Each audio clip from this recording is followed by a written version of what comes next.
Last week saw a flurry of activity in Rwanda, with President Paul Kagame making changes in the country's top leadership, including appointment of a new Prime Minister, Mr. Anastase Murekezi. Meanwhile, the business community is also focused on the appointment of Francis Gatare as the CEO of the Rwanda Development Board and Cabinet Minister. He had previously served as a principal deputy CEO. Before his appointment, Mr. Gatare had served as the principal private secretary to the president and chief economist and deputy head of strategy and policy unit in the president's office. He has also served as director general of former Rwanda Investment and Export Promotion Agency, RIEPA. Now, in regard to the new appointments and the reshuffling of the cabinet that just happened recently, we sought to find an expert opinion on what exactly it means for Rwanda's economy. So here we have with us Mr. Teddy Kaberuka, an economic analyst, to tell us more about what exactly the reshuffling means to Rwanda as one of the fast-paced sectors that is being recognized in Africa. Welcome, Teddy Kaberuka. Glad to have you here. Now let's just go right to it. One of the biggest things that the business sector is looking at right now is the appointment of Mr. Francis Gatare as the CEO of RDB and a cabinet minister.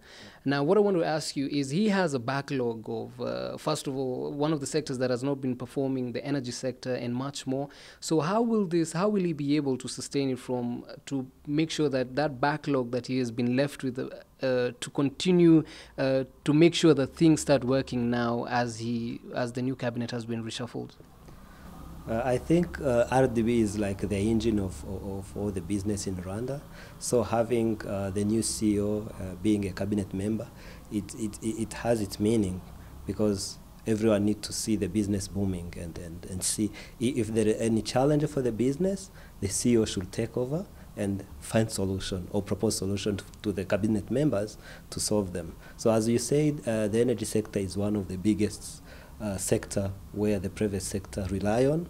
So as an entry point to the business, RDB should help to get the private people, whoever is coming to invest, to get the right infrastructure where he can support his business.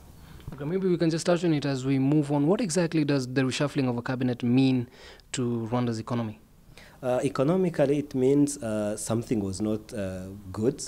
I mean, in terms of service, in terms of delivery, in terms of performance. And then the head of state judged to have the new team, which can boost the economy as that the highest aim of the government. So when we get the new team members, we expect more to be achieved in a short time. I think the resources is not a problem, because I remember when the EDPRS were designed, even resources were like projected. So if the indicators are clear, people knows how much it takes to get what people need. And resource-wise, it has never been mentioned as a problem. The problem has been always how the service is delivered. How do we get the water to the people? How do we get electricity to the people? It has been a problem. Of course, there are a lot of things which requires time. For instance, if you are getting a water, like electricity plants, it's not something which happen overnight. So it takes like 6 months, 1 year to have it. But process need to be very quick, and that way RDB need to be very helpful, to accelerate things, to move very fast, so that during the EDPRS2 period, things happen. Another change making business news is the appointment of Dr. Uzziel Ndagijimana as Minister of State in charge of economic planning. Prior to his appointment, Dr. Ndagijimana was Secretary of Ministry of Health. Before joining the ministry, he worked in the higher education sector, having previously served as a lecturer and top administrator at College of Social Arts and Humanities. In addition, Germaine Kamairese was appointed Minister of State in charge of energy and water. Before her appointment, the 33-year-old was working with Tigo as a network specialist. If you refer back to what happened, like in the retreat for senior government officials, there were so many things which were not implemented as planned in the previous retreat. Here we can say things on energy sector.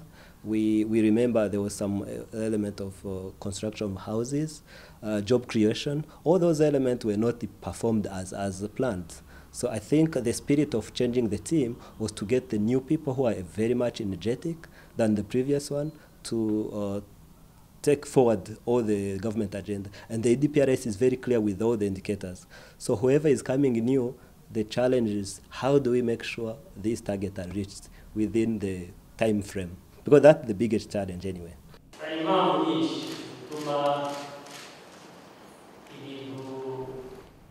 People may think we are not happy with the work that has been done by the last cabinet. These changes do not necessarily imply that they were weak. The main aim is continuity and improvement on the progress registered as we forge way ahead towards achieving our national goals for the benefit of all Rwandans.